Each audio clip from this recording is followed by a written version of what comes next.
No Bunts, the podcast for the casual baseball fan here on the Athletic Baseball Show. I'm Tas Mellis. Thank you so much for joining us. With me in studio, it's super producer JD. Hello. What's up, JD? And with us all season long, all the way from Taiwan, it's Joel McMillan. Joel, how are you, sir? I am very well, Tas. Thanks for asking. Having a great day. Yeah, usually I don't ask. Well, that's great. Yeah, it's evening for you, morning for us. And as I always ask, let's get to it right now. Have the cats been fed here at 8:20 p.m. for you? Cats have been fed, Tas. They're good to go. They are good to go. Thank you. You know what is also good to go? Our IG account where you're killing it. _bunts. Joel, a lot of great content there, a lot of great storytelling. So join us there. Also, join us on our YouTube account, The Athletic Baseball Show, to join us live every Wednesday. Come on, be part of the Bleacher Creatures as people are right now chatting it away as we get into this show. But let's do that. Let's do that because we got a lot coming up, Joel. We'll assign the appropriate corporate name to MLB teams. What does that mean? Well, Joel will tell you. Joel's going to do the assigning, and JD and I will discuss if they're good corporate names. That'll be fun. We will celebrate AAPI Heritage Month. But first, let's take a look at the 5 best things in baseball this week.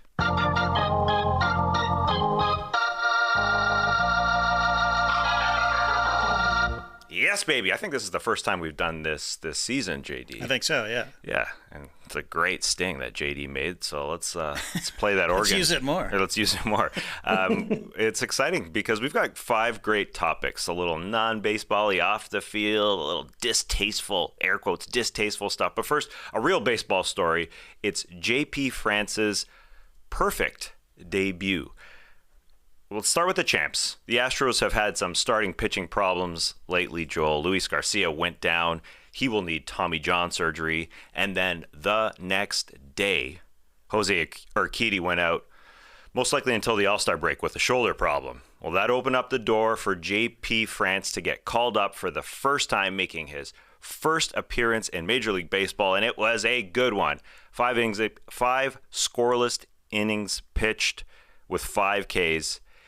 If you watch him, he's got kind of a unique delivery. It's a short delivery, gets it to the catcher real quick. He's got 5 pitches. He's made a lot of alterations to his form. Since he was drafted in 2018, he wears baseball glasses, those cool baseball glasses. He also sports a mustache. And actually, in the crowd, his 3-month-old son was also sporting a mustache. a pacifier mustache that we're showing to you here in support of Dad. That's Liam, who was also making his ballpark debut, I do believe, thanks to his wife Jessica for the photo of their son Liam. She was in attendance, and a dozen of their friends were as well. It was, I call it perfect because it was 5 innings. They actually lost the game, but for him it was perfect, and it was perfect in the eyes of his wife Jessica. Great article on The Athletic, articulated, written by Chandler Rome, which you got to go see, from the eyes of Jessica, who was on The Real World and The Challenge way back when, as Jessica McCain, her maiden name. Did you watch either of those, Joel? The Real World or The Challenge? No, Tas. Don't think we got those in Canada back in the day. Missed those, but I know, obviously I've heard of them. I know there's significant shows. Just never watched them. Yeah, never got a chance to see them. JD? TV connoisseur. Yeah, I don't remember. I remember The Real World being on somewhere, and I watched a couple of episodes, but The Challenge, definitely not. We didn't get that in Canada. Mm-hmm. It was back when MTV was actually banned in Canada. Banned. Because it was competition? Because it was American. Yeah, you couldn't have a fully American owned broadcaster just broadcasting stuff that wasn't under the CRTC. But what do you mean? We had over-the-air broadcasters. We had networks. We had networks, yeah. But no cable channels at the time? But no, there was no MTV. There's no HBO. HBO literally banned in Canada. Oh, hold on. I'm telling you. Hold on a second. I'm telling you. So every American channel that we watch that made up for the majority of our programming. Like over-the-air stuff, NBC, CBS, and later Fox. I mean, that was over-the-air. So if you had an antenna, you could get it. Was that because it was direct competition for Much Music? That's exactly right. It was infringing on Canadian culture. So that's right. And you couldn't make NBC, conform to the rules of the land, and there's Canadian content rules in Canada. So so now it's actually technically still banned because there's MTV Canada, but not the actual MTV. Okay. Well, sorry to derail all of this. I asked. That's my fault. Back to the baseball. Joel, any worries about the Astros staff, or is this sort of like the Altuve scenario, who's hopefully coming back soon, where they can overcome that because of their depth? I think they can. Obviously the injuries on consecutive nights look really bad, but Houston, I don't know how they do it, Tas. They just they lose a guy and there's always a guy right there. They lost Correa. And then his name escapes me, the shortstop. I think his name is Pena. He won World Series MVP last year. Yeah. Tucker, the outfielder, they just kind of lose guys. They lost Springer and they got Tucker. It just seems like they've always got guys in the pipeline task to come up and, it's kind of next man up. I mean, Houston, the AL West isn't necessarily strong. So I think if they can kind of tread water and weather the storm, they're going to be fine. I'm still going to pick Houston to win the American League pennant, even with these injuries.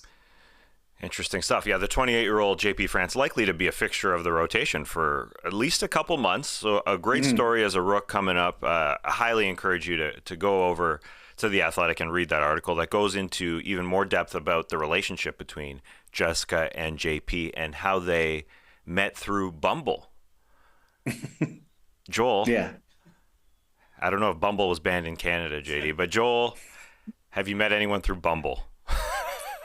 I haven't met anyone through Bumble, but I met my wife through an app. We met through an app. I think it was called BB Chat or BB Talk. Something with a B. And that's how we met. Oh, good stuff. You might want to make sure you know what the name of it is, just to have it in your back pocket, just to confirm it's BB Chat or BB Talk. BB Talk. I don't know which one.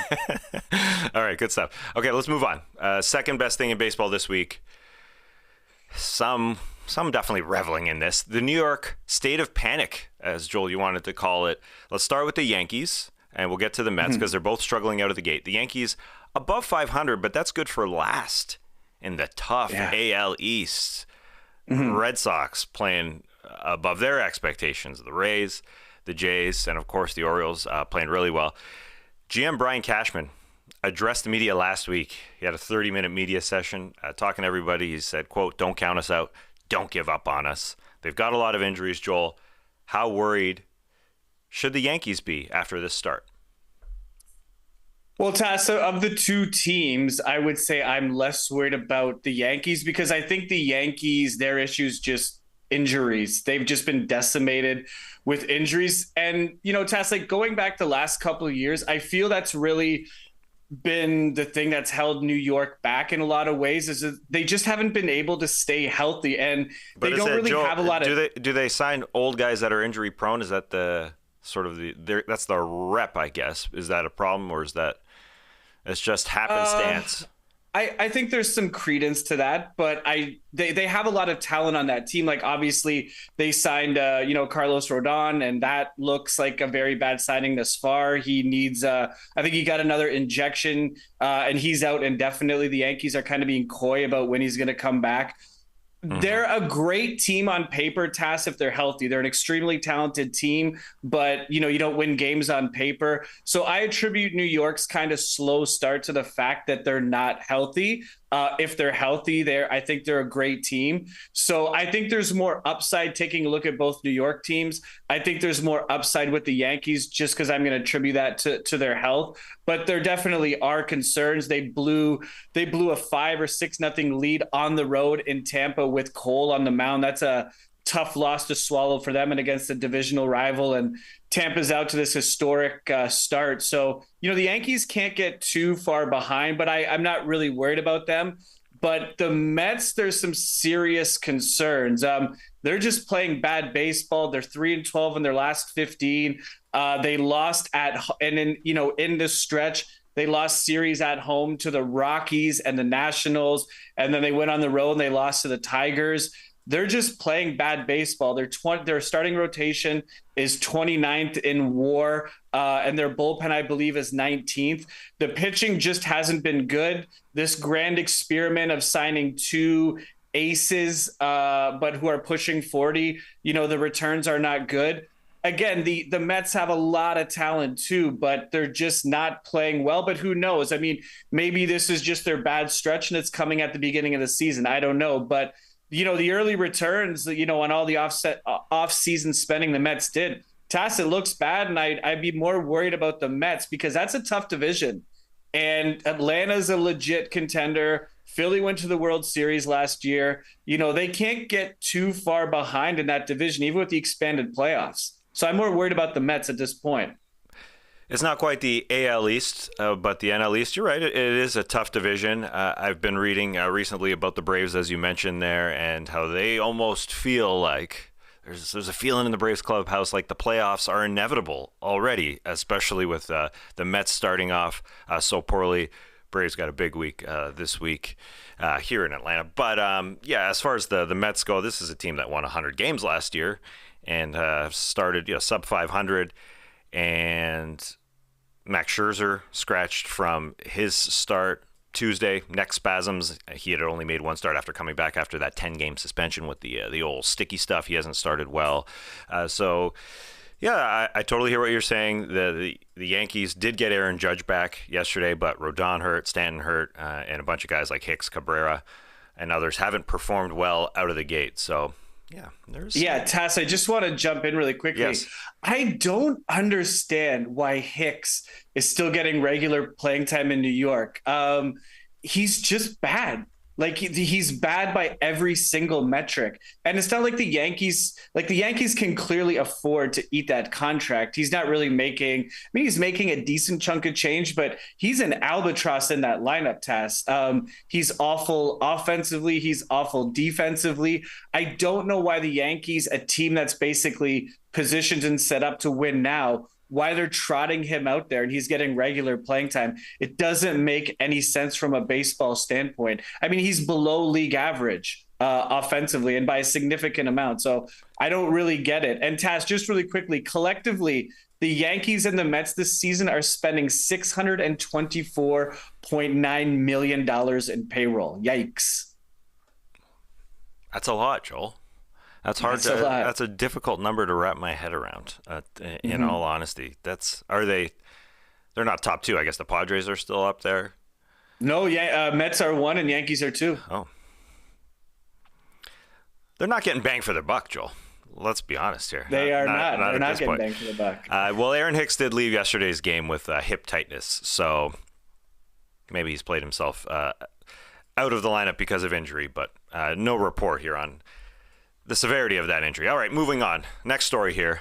Top 5 things, best 5 things in baseball this week. Get ready for your heart to feel warm because I want to talk about the returns of both the White Sox Liam Hendriks and the Phillies Bryce Harper.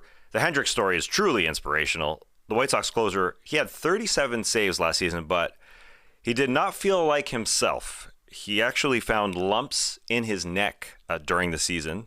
He was officially diagnosed with stage 4 non-Hodgkin lymphoma in December.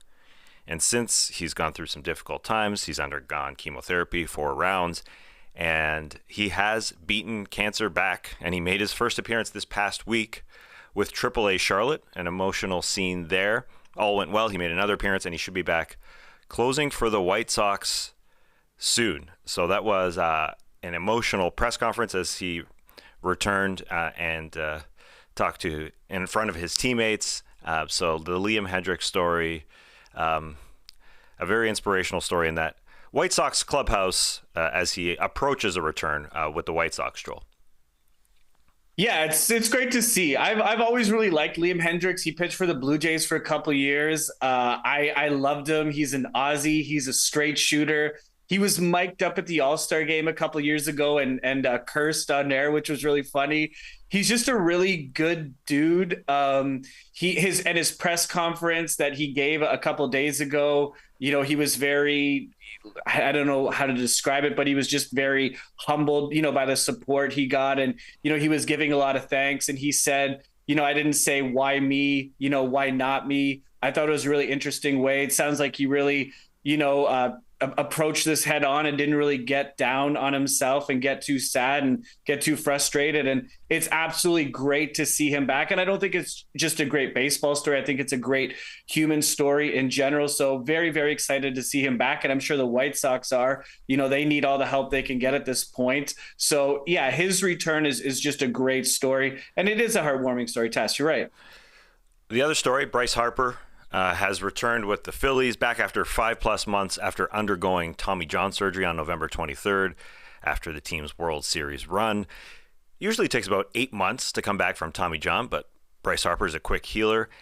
And the fact that he's returning only as a DH and not in the outfield where he doesn't have to throw accelerated his timeline. And when he can throw a few months from now, he could come back as a first baseman where he has never played. He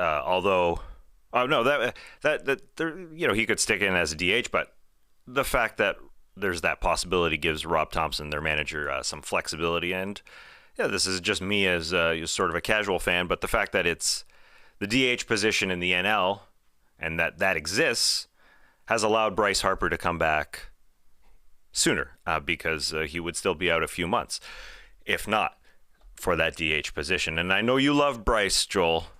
He's already hitting well. What's your take on Bryce coming back this quickly? I think it's amazing. I think it's a great story for baseball. We posted something on Instagram about it earlier. I kind of feel, Tess, it's weird that MLB is giving him a hard time about his equipment issues. You want your stars on the field. And I don't think you want their health to be jeopardized at all. So it's great to see Harper back. It's let's quickly on the equipment issue. He basically needs his elbow to be stabilized when he gets out to first base, right? Like he hits, and then when he gets to first base, he wants basically to be able to put on this brace. But because of the pitch clock, they're essentially saying we're not going to wait for you. So you still have to pitch to the next hitter within the time span, and it will still be a penalty to the next hitter. So that's what they're saying.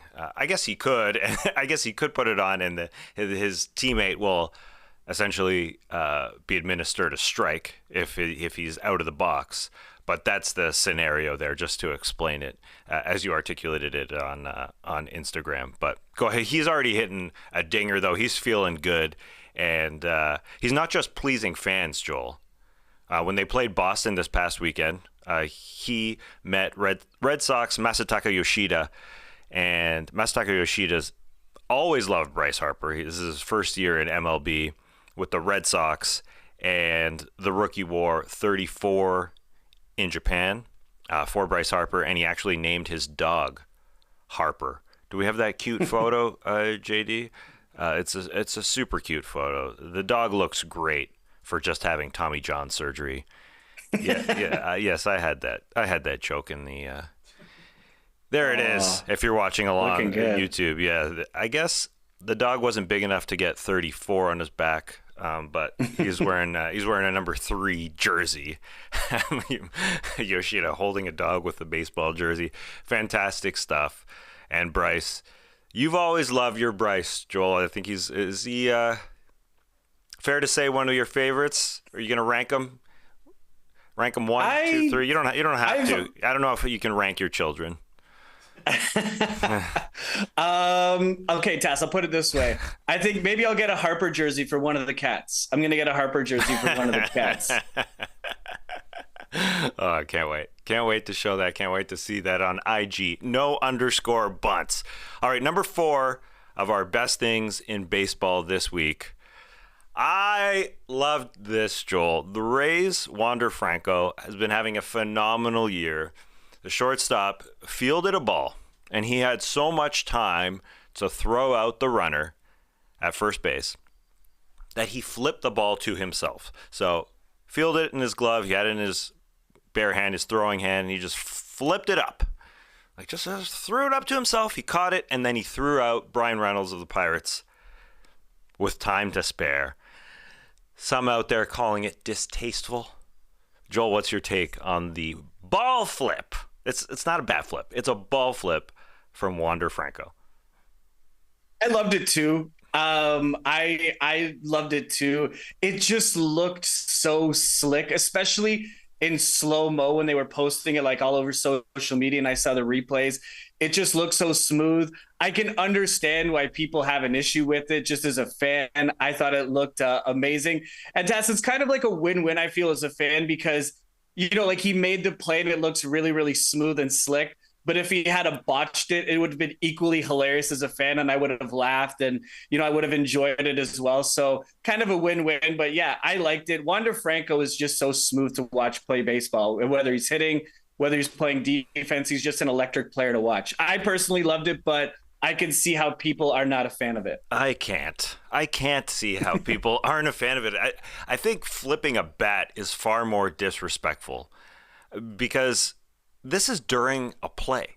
He is able to field it and throw out the runner. And, he wouldn't do this if it was Ohtani or somebody quick who can beat out an infield grounder. I mean, it was a sharply hit ball. He had time to throw Brian Reynolds, the outfielder for the Pirates. I was so happy to see it. I just think a bat flip when, you're showboating.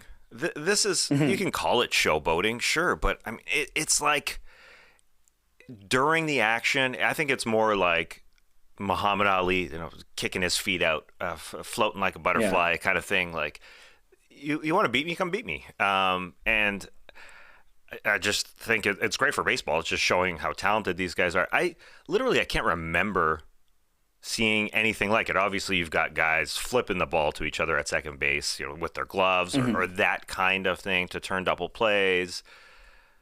But has there been anything of this sort? I can't remember, like not off the top of my head. I'm sure maybe a similar play exists somewhere in the history of baseball, but I can't think of anything off the top of my head. That just looks so slick. Yeah, Hootski here amongst the bleacher creatures writes, he alley-ooped it to himself, which is a good call, a little basketball tie there. And I do like the basketball tie because to me it's like a guy on a breakaway and he throws down a windmill dunk.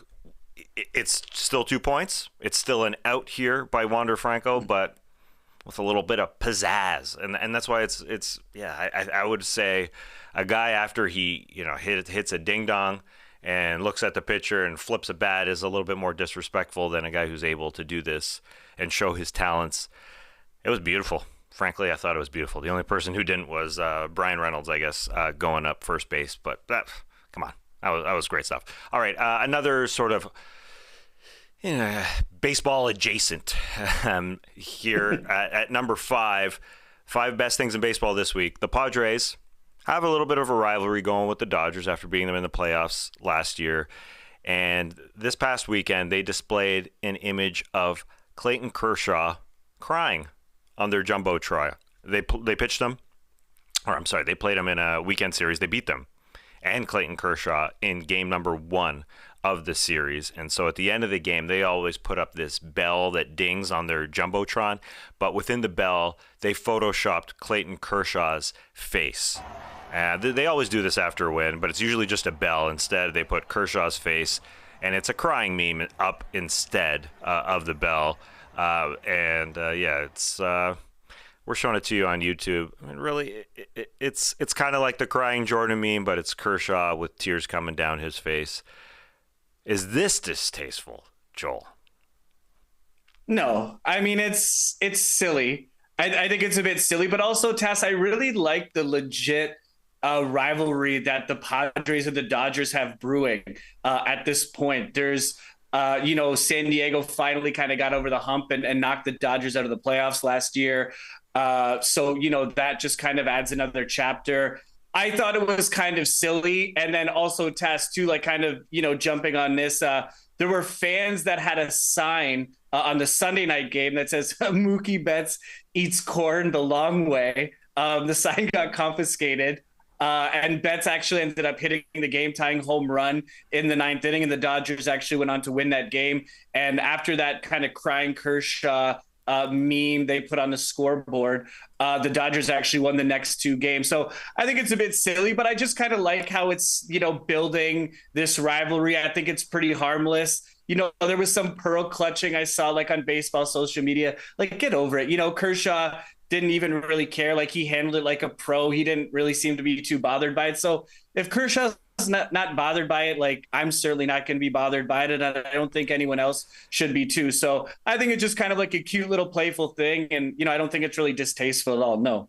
Yeah, Kershaw lost that first game, as we said. And then, he basically said, I just got to pitch better when he was asked about the old meme on the Jumbotron, which they obviously had it prepared, Joel. They obviously had this cutout prepared for when it was the end of the 9th, and they wanted to celebrate, and they had the cutout of Kershaw go up on the Jumbotron. It would have been hilarious if they actually mistakenly put that up in a loss or something like that. But, the Dodgers, as you said, came back to win the next 2 games, and all's good for them as they lead the NL West, and they've come back after sort of starting a little bit slowly, but they've overtaken the Diamondbacks for the lead. It's great to have a little rivalry, Joel.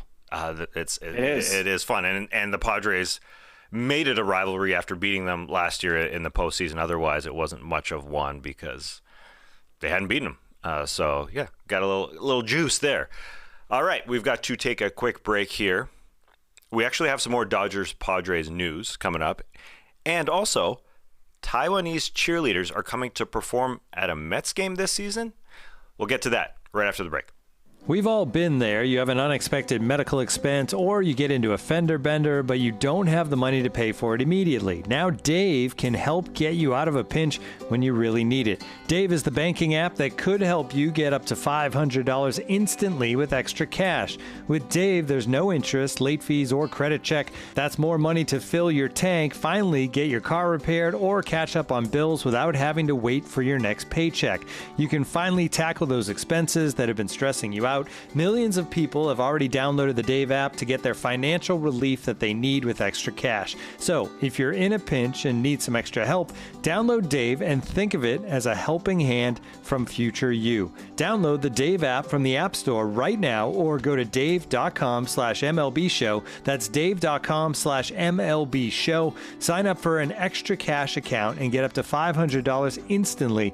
For terms and conditions, go to dave.com/legal. Instant transfer fees apply. Banking services provided by Evolve Bank and Trust, member FDIC.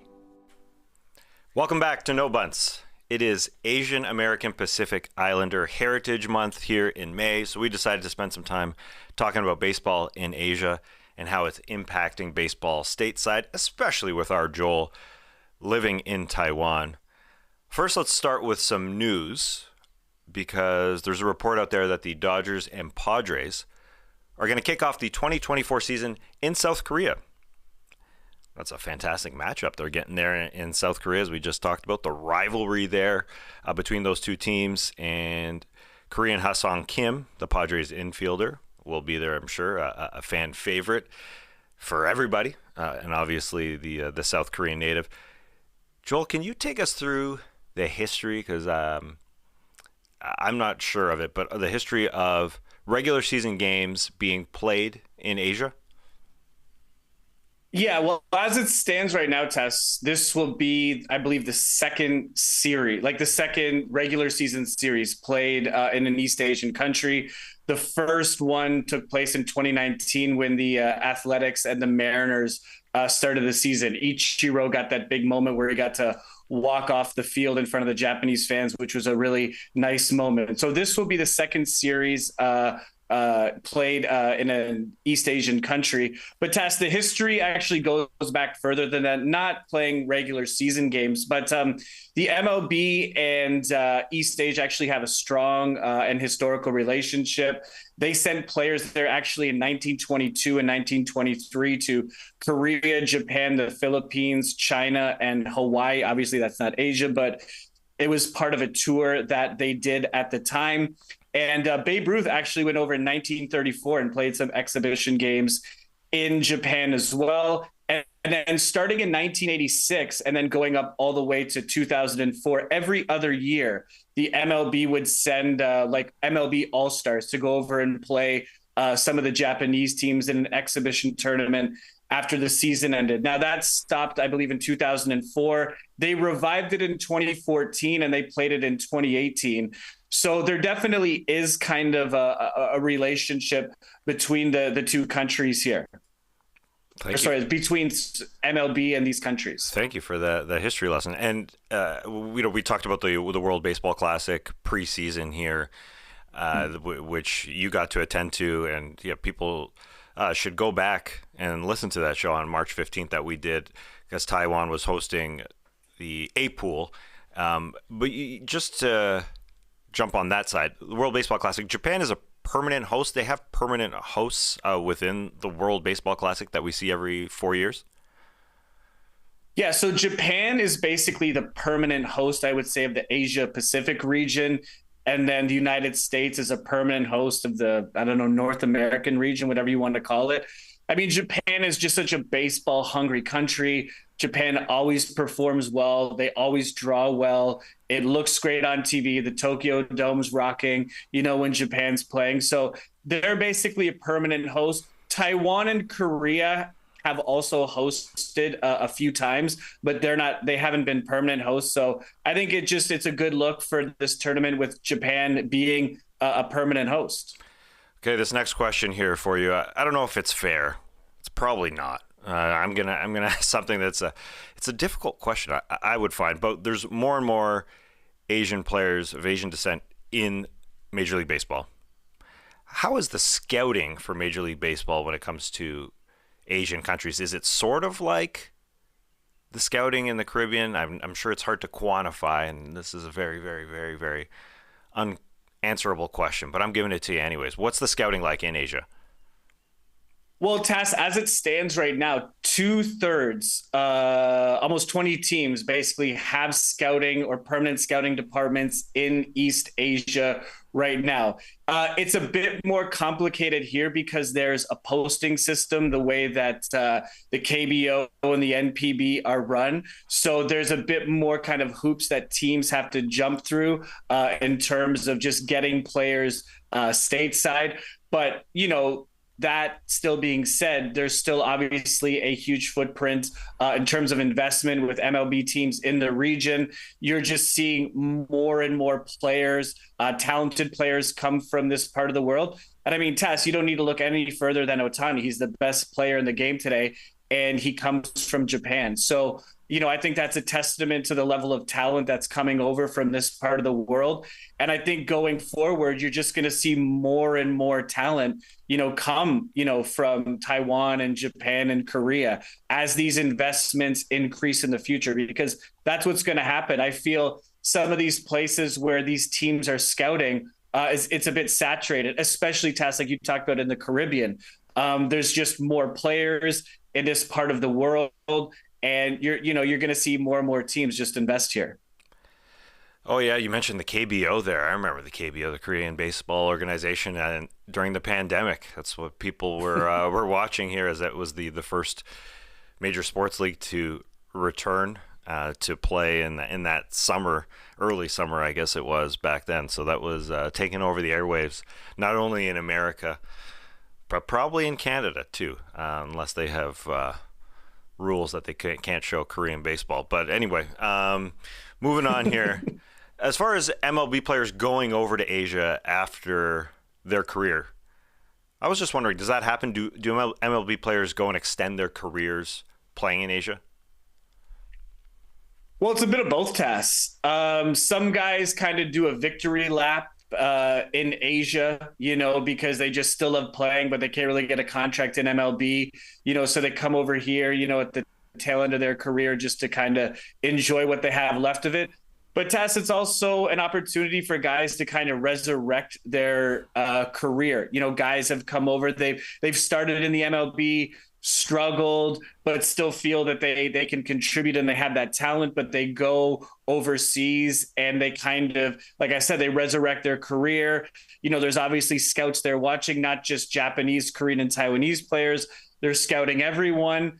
And if they impress the teams, these guys get an opportunity to come back and play in Major League Baseball. And Tas, I've just got a couple names here. There was Cecil Fielder, Eric Thames, Hall of Famer Goose Gossage actually went to Japan, came back. Two-time World Series winner Ryan Vogelsong of the San Francisco Giants. Manny Ramirez played for my home team here in Kaohsiung, Taiwan. Julio Franco actually did 2 tours of duty here in Japan. And Kevin Youkilis and Adam Jones, 5-time All-Star. So those are some pretty big names. It's not just kind of, something that these guys are doing like for fun or whatever. I think they take it very seriously. And also too, Tas, like if I'm an MLB player, if I've played professional baseball, I think these leagues are a great opportunity for a couple of reasons. One, I can resurrect my career. But two, like if I'm just simply not good enough to play in the MLB and that happens, this is a pretty good consolation prize. You're getting to make a decent amount of money playing. You're playing professional baseball, and you're in front of great, boisterous, noisy crowds. So I don't think that that's a bad thing at all. I think it's great. The players over there take it seriously, absolutely. And the people take their Rakuten girls cheerleaders extremely seriously. This is another story. This is a news story. The Rakuten girls, they're cheerleaders that represent the Rakuten Monkey team in the CPBL. They are actually coming over and will be at a Mets game on August 27th as part of the Mets Taiwan Day. So the Rakuten girls, as they are known, they perform on the dugouts during games, and we went into it on March 15th in our show.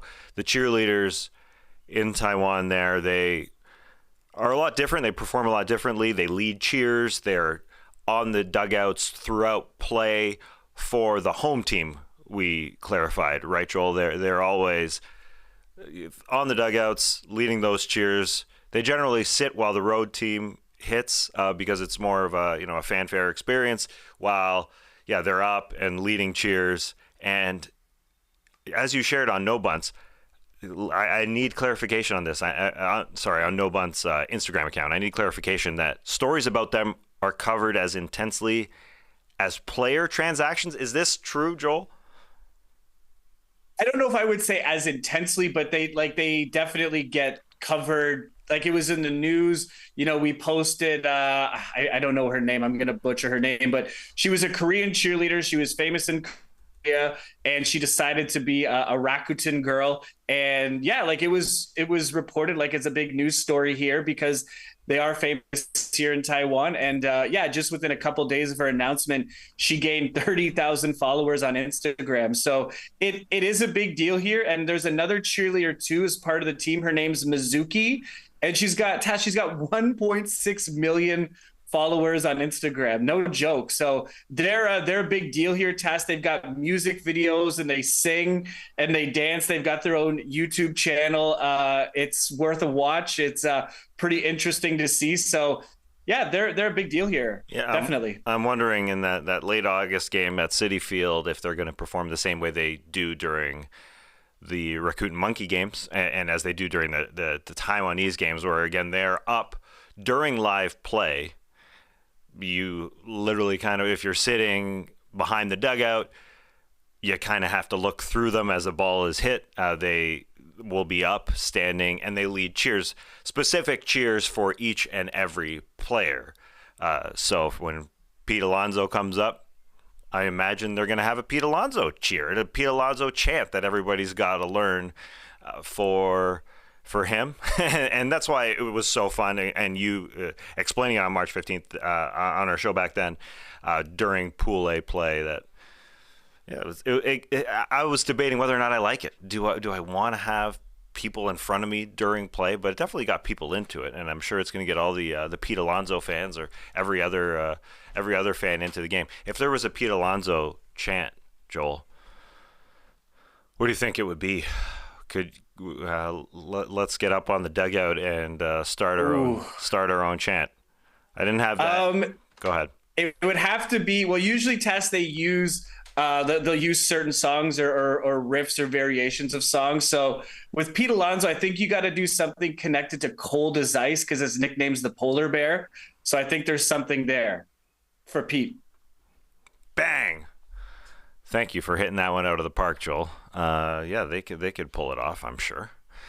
So looking forward to that. Yeah, again, August 27th, the Raccoon Girls cheerleaders will be at the Mets game for the Mets Taiwan Day celebration. We're going to continue our AAPI celebration here. In the spirit of Asian baseball, we'll assign MLB teams' corporate names right after this break. Guys, you know what I love? What? Wine. Ever heard of it? You got a couple in you right now? Oh, you know this little decorative mug is full of my favorite Chianti. Wine is like a 7,000-year-old drink. Crazy, right? Yeah. Socrates drank wine. It was his favorite, and when he was drinking it, had already been around for 4 millennia. What an incredible run. And it's still going strong, but let's be honest. Not all wine is created equal. There's a lot of variations. Different types, different grapes, different flavor profiles. It's overwhelming. That's why I love First Leaf. Again, I love wine, but not all wine. Give me a Chianti. Give me a Côte d'Aron. Give me a Pinot Grigio. Hell, give me a Retsina. Eh, Tassie? You better believe it. That's right. But anything sweet, get out of here. And you already know how I feel about Shiraz. As America's most personalized wine company, First Leaf takes the guesswork out of wine selection. You just answer some quick questions about your likes and dislikes, and their experts will curate a selection of award-winning wines tailored to your tastes, like refreshing rosés, fun sparkling wines, or spring-friendly reds. You get to choose how often you receive your wine, and every selection is backed by First Leaf's 100% satisfaction guarantee. And because First Leaf cuts out the middleman and works directly with some of the world's foremost wine producers, you get quality wines at prices much lower than you'd expect at the store. Plus, if you have any questions about your wines, like what to pair them with, First Leaf's certified wine concierge team is there to offer expert advice. And hey, if you get the right pairing, you can make a meal 10 times better with wine. That's just a fact. So give First Leaf a try. Head over to tryfirstleaf.com/nodunks to sign up and save 50% on your first 6 bottles plus free shipping. That's tryfirstleaf.com/nodunks to save 50% on your first 6 bottles plus free shipping. Tryfirstleaf.com/nodunks. Wow. Wow, Bob. All right, you are back with No Bunts, inspired by baseball in Asia. We decided it'd be fun to assign MLB teams corporate names. So you swap out the city name for a company while keeping their nickname. Joel, before we do this for Major League Baseball teams, get rid of the city name. Make it a business. The Home Depot Braves, something of that nature. Why do they do this in Asia? Because it is entirely commonplace to lose the city name and throw in a company name. Yeah, so Tess, I think we posted about this yesterday. It basically just comes down to a lot of teams share the same city. I think there's 4 teams that play in Tokyo or the greater Tokyo area. I think there's 3 or 4 teams that play in Seoul or the greater Seoul area, and there's 3 teams that play in Taipei. So you can't really share a city name. So they're just named basically after the corporations of the teams that own them. Yeah, you did a great job of explaining that on Instagram. It is interesting the territorial rights that the Major League Baseball teams have, and they just get shared in Asia. So let's go through some names for American/Canadian teams, if we're getting into the Blue Jays as well. Take it away, Joel. What do you got? Okay, so Tas, my rationale for this was I was gonna give we did 6 teams, and I'm gonna name them after a regional business. Okay, so one from each division. So I'm gonna start first with my Toronto Blue Jays. Tas, you'll appreciate this. Based in Vaughan, Ontario, Swiss Chalet, the Swiss Chalet Jays. Let's go. Let's go. And as a tie-in task, I'm going to do a promotion for each one, or like something kind of connected. Every time Jordan Romano closes a game, he has to wash his fingers in that tiny little dish with a piece of lemon. Only Swiss Chalet fans will get that reference, but you guys will. So that would be kind of the tie-in. Romano's got to, wash his hands with the lemon. I didn't know if I liked the Swiss Chalet Jays, but then you sold it because after a meal, they come over with just a tiny little bowl, tiny little petri dish of water with a slice of lemon in it. So yeah, it's a little bowl with a slice of lemon in water. It's a finger bowl. A finger bowl? Is there a name for that? Yeah, of course. Oh, I didn't realize that. It's delightful. Yeah, it's totally true. Instead of a wet nap, boom. I don't think they do it anymore though, because every time I come home, of course, I got to go to Swiss Chalet. Got to go to Swiss Chalet. Yeah, it's on the list. But they don't do it. But I think if you actually ask for it, they'll do it, which is odd because it used to be commonplace. But yeah, they don't do it anymore. And it's a weird thing for them to have stopped doing. It's just water and lemon. Yeah, I don't get it. Yeah. I was going to say maybe it's a pandemic thing, but it's anti-germs. It's cleaning germs. Wow. What do you think about the Swiss Chalet love here, JD, as a fellow Canadian? 100% in on the Swiss Chalet Jays. I think the home run celebration is just a chef's kiss it's perfect. And I have a great affection for Swiss Chalet, just like Joel. I got to have it when I go home. Thank you. And I remember our cameraman Todd back in the starters days, task.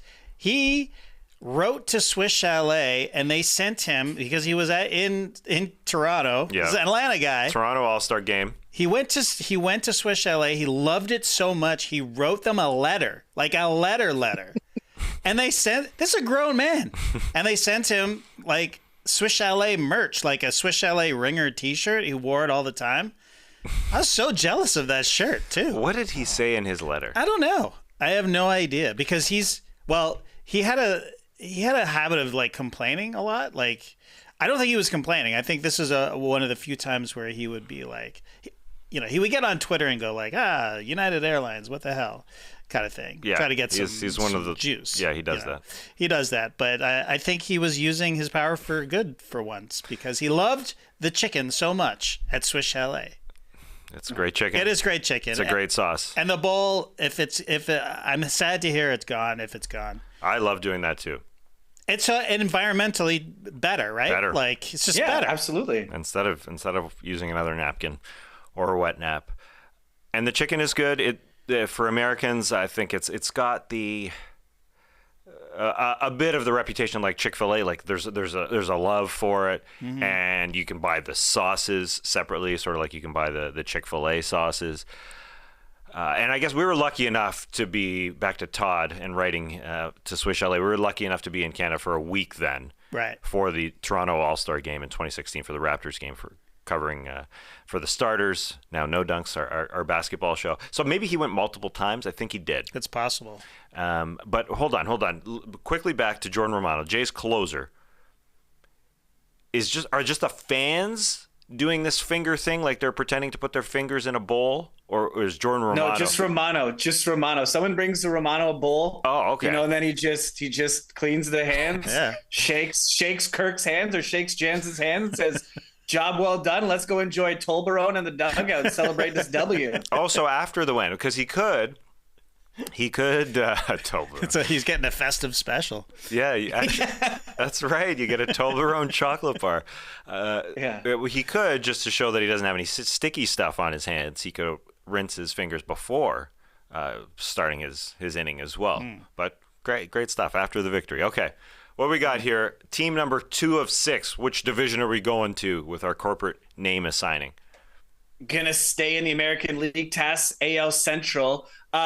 Goodyear is based in Akron, which I know isn't Cleveland, but it's close enough. So let's go Goodyear Guardians. And Tas, the promotion is this. If a Guardians player hits for the cycle, fans get a free pair of white walls. Wow. Just roll them home. Just roll them home after the game. Throw them in the trunk. Throw them on the roofs. Strap them on. Well done. I love the alliteration. Obviously, I'm a fan of the Guardians name. I know it was. I'm sure it wasn't loved by everybody. Nobody likes change when it was first changed, but you're rolling home some white walls, are you? And I guess I guess those are tires for the uninitiated that just have a white side, right? I believe it's something to do, Tas, with they have better traction or grip. And this is coming from someone who knows absolutely nothing about cars. But I just found this out in my research for the show. So, yeah, I think it's something to do like with traction or something. I would think they're like anti-traction because they're old school tires, right? That are you maybe see on a classic car. Yeah.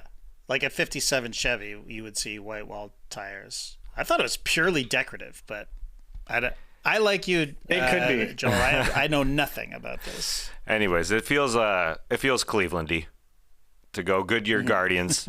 Good stuff. And the cycle doesn't happen very often, so the promotion wouldn't happen very often either. So good stuff there, Joel. Okay, number 3 of our 6 here. Okay, last American League team, Tas, and because I'm 5'9", I love to pick my low-hanging fruit.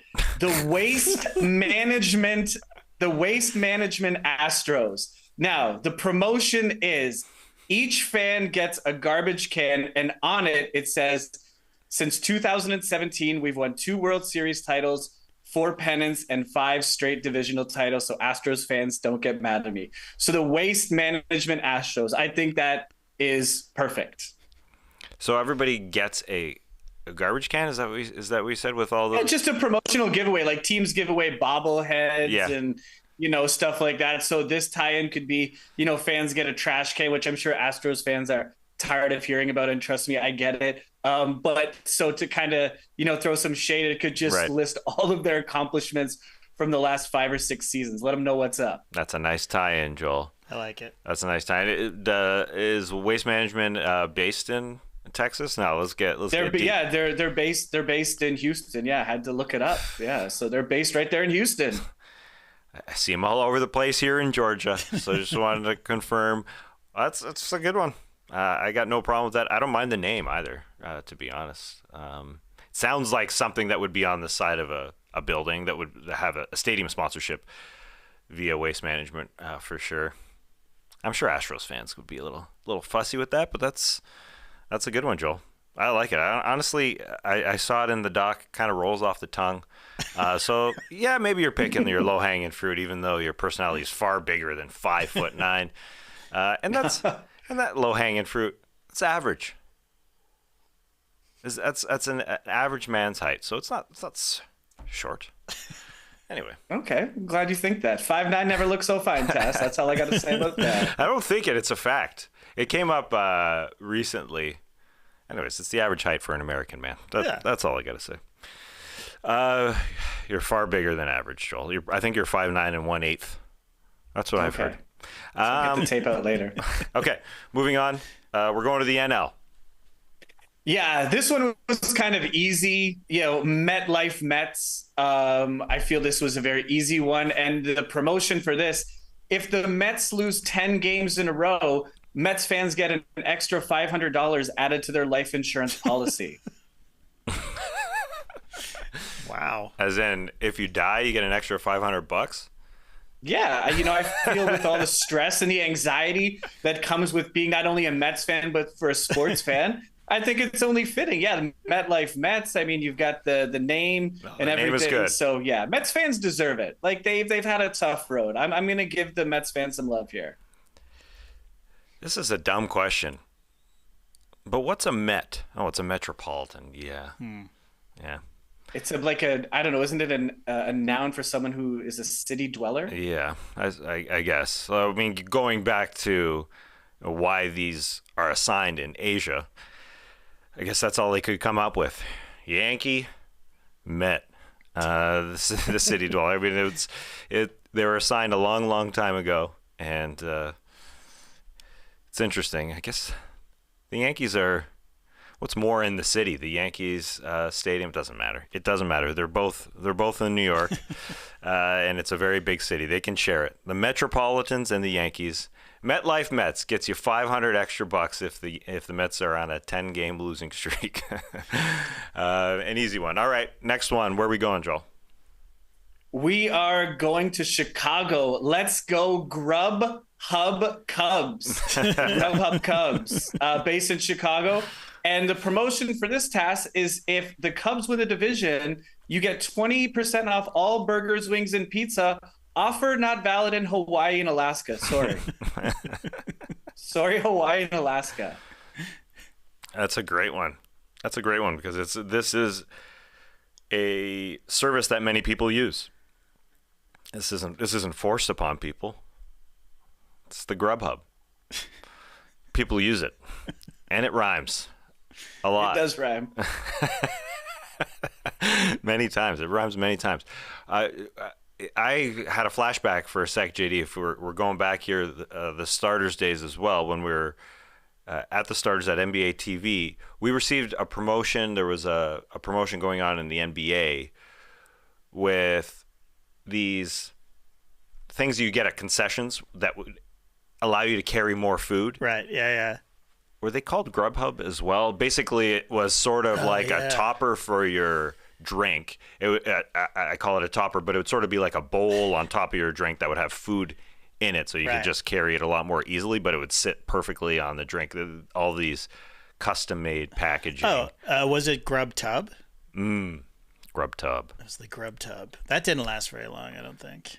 Or did it? Well, I mean, if they collaborate with the GrubHub Cubs, maybe they've got a business idea there at Wrigley. GrubTub sounds dirty. I'm sorry. That GrubTub sounds a little dirty. Yeah. It looked dirty. But the GrubHub... But the GrubHub, not dirty. That's fine. I'm fine with it. That's fine. Yeah. I'm fine with GrubHub. Okay, moving on to our last NL team. We're assigning corporate names here to a few MLB teams in the spirit of baseball in Asia. What do you got, Joel? Oh, last one, National League West, no-brainer. Coors Rockies. I mean, I think that is pretty much a slam dunk.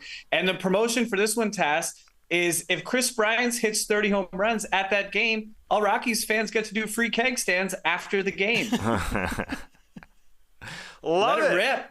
Love it. Let it rip. Just get you on there, two people to hold you up and say, thank you, Chris Bryant. Let the good times roll.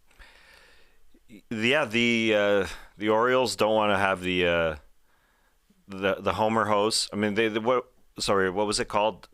The bong dong. No, the dong bong. The dong bong. The dong bong. Yeah, so they want to call it. Rename the Homer hose. Yeah. Yeah, they renamed it the Homer hose, but Coors can take that mantle, take the beer mantle from the Orioles. Great stuff, Joel. Coors Field. Nobody wants to pitch there, but you want to hit there. So well done, well done. We went around Major League Baseball there. We got 6 names there assigned by Joel. When are we going to do the other 24? Yeah, let's throw it out to the stream team and let's throw it out to the fans. Let's see. Let's be creative. Let's see what they got. Great call. If you have a suggestion for a corporate name makeover, hit us up. _bunts on IG or come over to the YouTube video here on the Athletic Baseball Show. Drop it in the chats. We've got some already happening here from Hootski, the Malort Cubs, that disgusting liquor in the Chicago area. The Rice-A-Roni Giants, the Anheuser-Busch InBev Cardinals, rolls off the tongue. The Miller Brewers, some classics there. Great stuff. They want to take the beer mantle there in Milwaukee, which they could, I'm sure. So yeah, let us know. no_Bunts on IG or jump over to the Athletic Baseball Show on YouTube. Fantastic stuff, Joel. That was a lot of fun. We will be back next Wednesday, as we always are. We go live on YouTube. Make sure to check out the rest of the shows on the Athletic Baseball Show feed. They get into the nasty Cardinals situation with Contreras. Lots of stuff happening over there. So listen there. But until then, we'll be back next week. We're out of here.